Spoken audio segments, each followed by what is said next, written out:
Salut mes Nakamas, c'est le Doc, j'espère que vous allez bien. Bienvenue pour cette première vidéo, peut-être d'une longue série. On va parler de quoi? On va parler du grading des cartes, parce que ça y est, j'ai sauté le pas. Je vais commencer à grader des cartes de ma collection. Alors, c'est quoi le grading, me direz-vous? Le grading, ça permet justement, comme son nom l'indique, hop, de grader une carte. Là, ici, vous avez celle de Zoro, qui est une Zoro alternative, une super rare alternative de Roman Zone de l'OP1. Et cette carte-là, je vais l'envoyer à une société qui va, elle, la prendre, la sortir de la pochette, la regarder à la loupe et aussi au microscope, et en fonction de certains critères, vont donner une note à la carte. Ces critères sont justement au nombre de 4. Il y a la surface de la carte devant et justement derrière. Après, il y a le centering, c'est-à-dire savoir la carte, comment l'impression a été centrée. Ça, c'est un truc qui est justement par rapport à quand elles sont imprimées. Les côtés et les coins, en fonction des défauts après qu'il y a, eh bien, il te donne justement 4 notes sur 10 qui font après une note globale qui permet de savoir si la carte est bonne ou pas. La question maintenant, c'est pourquoi grader les cartes? On grade les cartes pour deux raisons. Première raison que moi je fais surtout, c'est pour un aspect collection, et après il y a un deuxième aspect qui va être plus un aspect mercantile. L'aspect collection, c'est que quand tu grades une carte, la carte après elle est mise dans un boîtier, il y a la note, et franchement le boîtier il est hyper classe, et quand tu mets ça derrière toi en présentation, bah ça donne un petit plus au côté de la collection. Alors on ne grade pas n'importe quelle carte, hein. On grade vraiment des cartes qui sont importantes. On va voir justement les 10 cartes que je vais envoyer grader. Après, il y a un aspect mercantile, c'est-à-dire que quand tu grades la carte, ça permet à la carte d'avoir une sorte de plus-value, c'est-à-dire que l'acheteur qui va acheter une carte gradée est sûr de l'authenticité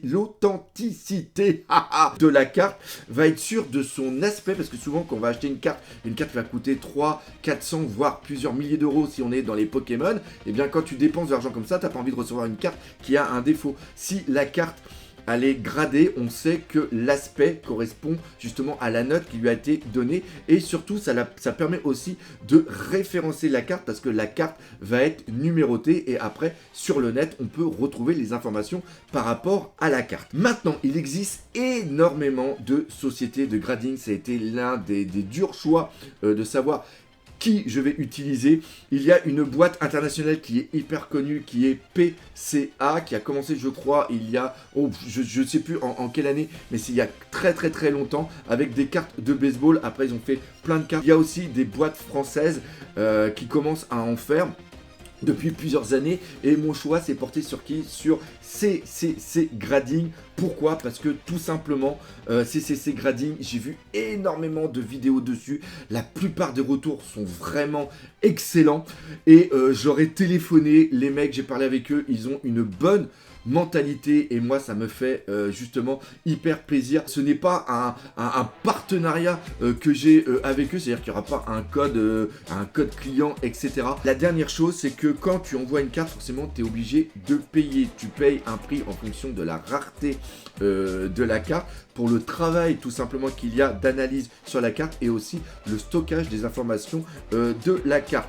Ce qui est vraiment très important, c'est que déjà ça donne une plus-value d'un point de vue déjà aspect visuel au niveau de la carte, mais surtout c'est pour certains ça pourrait être un investissement sur le temps, c'est-à-dire que si vous envoyez une carte et que vous payez aux alentours d'une vingtaine, d'une trentaine d'euros en fonction du prix bien sûr de la carte et des options, je ferai une vidéo vraiment en détail plus tard vraiment là-dessus si ça vous intéresse, et bien c'est vraiment une plus-value, parce que elles seront protégées par rapport justement au temps, et surtout si plus tard vous décidez de revendre votre carte, si elle est gradée, encore une fois ça va donner une sacrée plus-value. Alors maintenant on va voir quoi? On va voir les cartes, et aussi comment je vais faire pour envoyer les cartes, parce que ça c'est vraiment très important.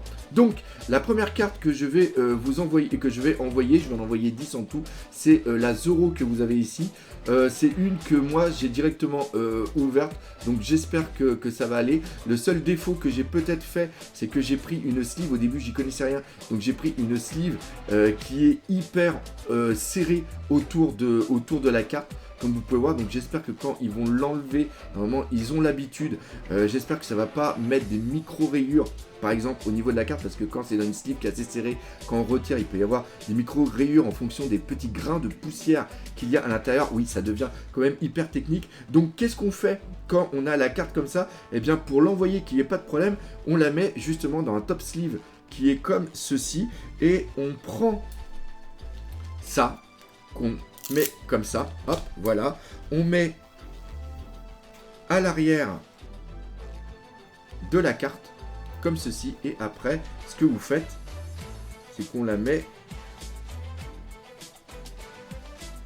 juste à l'intérieur, comme ceci. Comme ça, ça leur permet quoi? Ça leur permet, eux, quand ils veulent l'enlever, de pouvoir la tirer correctement. Et vous voyez d'ailleurs ici que la carte bouge un petit peu à l'intérieur. Donc on va essayer de la mettre sur le côté, voilà. Et comme ça, voilà la première qui est faite, donc on la met juste là. La seconde que je vais envoyer, c'est la Zoro, toujours pareil, une leader. C'est ma leader préférée. Franchement, elle est extra. Donc pareil, c'est moi qui l'ai eu. Ah, là, on voit que... Ah non, hop. C'est une petite poussière, j'ai eu peur. Donc normalement, j'ai regardé au niveau de l'aspect de la carte. Je pense qu'elle est pas mal. Donc on refait pareil. Hop. On prend ça derrière et on la met juste à l'intérieur.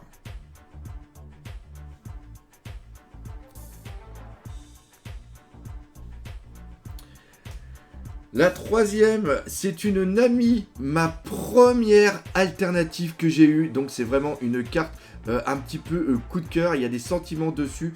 Encore une fois, je l'ai ouverte. Alors à l'époque, j'ouvrais un petit peu à l'arrache, donc il se peut qu'il y ait peut-être des micro-rayures dessus. On verra ça justement au retour. Donc hop, la petite Nami derrière dans top sleeve.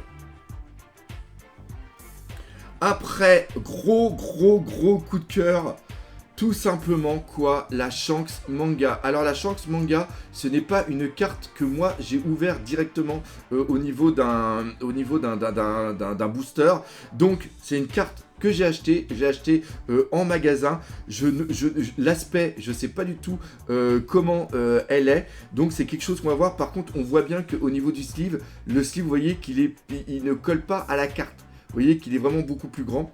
Donc pareil, on va mettre ça à l'intérieur. J'espère qu'on aura un 10. Alors, quand on a 10 partout, je crois qu'on a un Gold Label ou un Black Label. Je sais plus, on verra ça ensemble. Donc hop, on la met à l'intérieur. Après, des cartes que j'ai eu par des amis, c'est-à-dire que c'est des cartes, là vous voyez qu'il y a marqué juge dessus. Ce sont des cartes justement qui sont offertes aux juges et qui sont vraiment très dures à avoir. Donc là j'en ai pris 3. J'ai pris la Yamato, encore une fois ce n'est pas des cartes que j'ai ouvertes, donc c'est des cartes que j'ai justement achetées. Donc voilà, j'espère qu'elles sont en parfait état. Donc il y a la Yamato, il y a la Boa Hancock qui est superbe, et enfin on a la Kobe. Donc voilà, en fonction d'eux, je vais peut-être, j'en ai encore d'autres, donc on verra peut-être plus tard pour en renvoyer. Donc on va les mettre à l'intérieur. Donc voilà les 3 juges, et après on va envoyer d'autres cartes. Ça c'est des cartes que j'aimais beaucoup, donc c'est pour ça que je les avais mis à l'intérieur comme ceci. Là on a une Yamato qui est magnifique, la plus belle Yamato, qui est la secrète alternative de la première extension. Donc je la laisse directement à l'intérieur.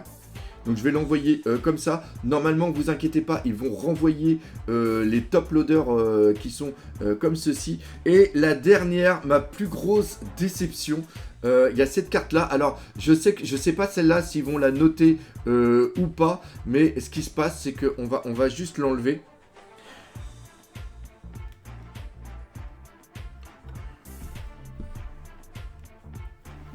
Voilà. Celle-ci, vous voyez qu'elle a un énorme défaut. Vous voyez, elle a 2 pliures. Elle a une pliure qui est ici et une pliure qui est ici, et je suis dégoûté parce que elle est comme ça d'origine, c'est-à-dire que au tout début, ça c'est vraiment le super pre-release, c'était au tout début quand il y a eu justement le premier tournoi de cartes One Piece, et bien il y avait celle-là qui était à donner au winner, et malheureusement il y en a eu quelques-unes qui étaient déjà pliées de base. Donc bah voilà, je suis dégoûté. Donc on va voir la note qu'elle aura. Je sais pas ce qui se passe, mais au moins c'est pour l'authenticité au moins de cette carte. Donc voilà les 10 cartes que je vais envoyer. Je les ai enregistrées sur le site CCC Grading. Là je vais envoyer tout ça, et bah, j'attends le retour pour faire un unboxing avec vous. J'espère que vous aurez aimé cette vidéo. Si c'est le cas, comme d'habitude, n'hésitez pas à partager, pas entendre vous, laissez des commentaires, mais surtout, on n'oublie pas le principal, One Piece, c'est la vie. Allez, salut mes Nakamas.